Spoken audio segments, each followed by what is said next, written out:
ಭಾರತೀಯ ಜನತಾ ಪಕ್ಷಕ್ಕೆ, ಭಾರತೀಯ ಜನತಾ ಪಕ್ಷಕ್ಕೆ. ಹಳ್ಳಿಯಿಂದ ದಿಲ್ಲಿಗೆ ಬಿಜೆಪಿ. 27 ವರ್ಷದ ನಂತರ ದೆಹಲಿಯಲ್ಲಿ ಭಾರತದ ರಾಜಧಾನಿಯಾದಂತಹ ದೆಹಲಿಯಲ್ಲಿ ನಾವು ಮತ್ತೆ ಏನು ಸರ್ಕಾರವನ್ನು ಮಾಡಿದ್ದೇವೆ.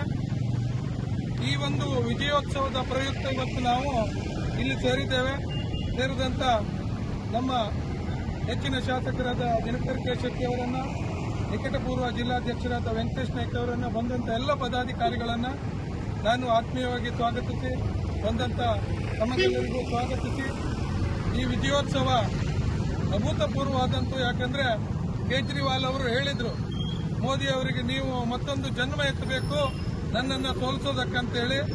ಆದರೆ ನರೇಂದ್ರ ಮೋದಿ ಅವರು ಏನು ಹೇಳಿದ್ರು ಅವರ ಮಾತಿಗೆ ಬೆಲೆ ಕೊಟ್ಟು ದೆಹಲಿ ಜನರು ಬಿಜೆಪಿಯನ್ನು ಇವತ್ತು ಅಭೂತಪೂರ್ವವಾಗಿ ಗೆಲ್ಲಿಸಿದ್ದಾರೆ.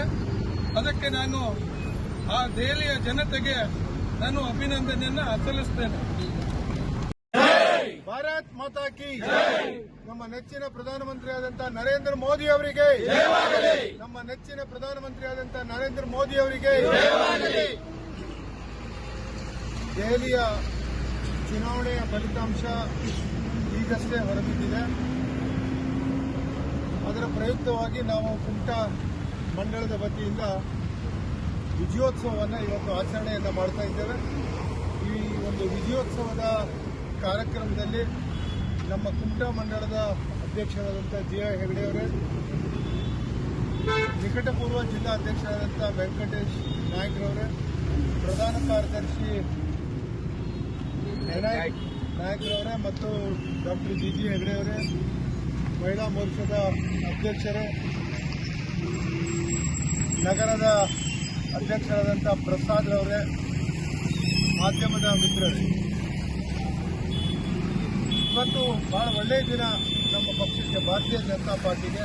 ದೆಹಲಿಯ ಫಲಿತಾಂಶ ಈಗಷ್ಟೇ ಬಂದಿದೆ.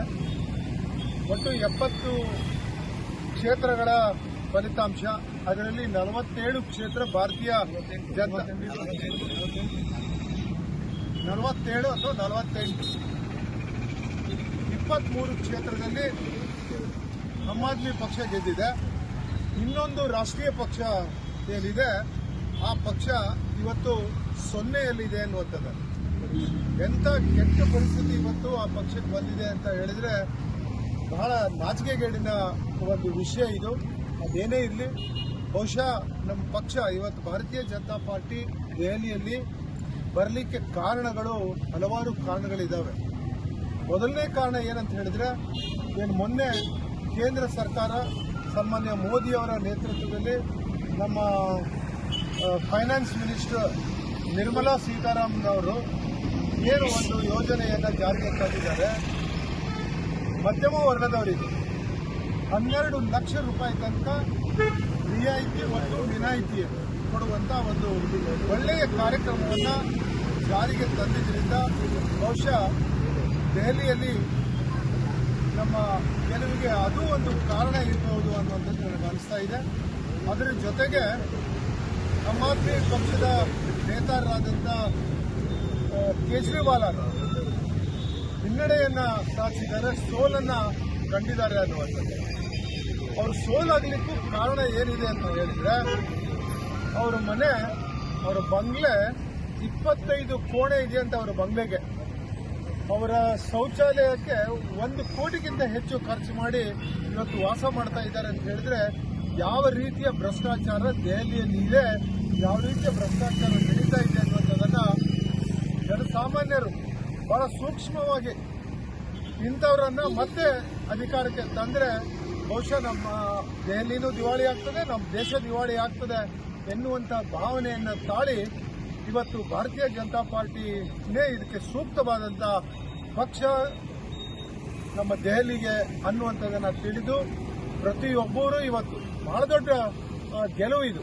47ರಿಂದ 48 ಕ್ಷೇತ್ರಗಳಲ್ಲಿ ಭಾರತೀಯ ಜನತಾ ಪಾರ್ಟಿ ಗೆಲ್ತದೆ ಅಂತ ಹೇಳಿದ್ರೆ ಇದಕ್ಕೆ ನಮ್ಮ ರಾಷ್ಟ್ರೀಯ ಅಧ್ಯಕ್ಷರಾದಂಥ JP ನಡ್ಡಾ ಇರ್ಬೋದು, ಸನ್ಮಾನ್ಯ ಪ್ರಧಾನಮಂತ್ರಿಯವರು ಇರ್ಬೋದು, ಹೀಗೆ ನಮ್ಮ ಪಕ್ಷದ ಎಲ್ಲ ಹಿರಿಯರು ಸೇರಿ ಒಂದು ವ್ಯವಸ್ಥೆಯನ್ನು ಗೆಲ್ಲಲಿಕ್ಕೆ ನಮ್ಮ ಪಕ್ಷಕ್ಕೆ ಗೆಲುವು ಹೇಗೆ ಮಾಡಬೇಕು ಅನ್ನುವಂಥ ಒಂದು ವಿಷಯವನ್ನು ಇವತ್ತು ತೋರಿಸಿಕೊಟ್ಟಿದ್ದಾರೆ ನಮ್ಮ ಪಕ್ಷದವರು. ಹೀಗಾಗಿ ನಾವು ಇವತ್ತು ಗೆದ್ದಿದ್ದೇವೆ. ಕರ್ನಾಟಕದಲ್ಲೂ ಸಹ ನಾವು ಮುಂದೆ ಮತ್ತೆ ಗೆಲ್ಲಲಿಕ್ಕೆ ಸಾಧ್ಯ ಇದೆ ಎನ್ನುವಂಥದ್ದನ್ನು ಇವತ್ತು ತೋರಿಸ್ಕೊಟ್ಟಿದ್ದಾರೆ.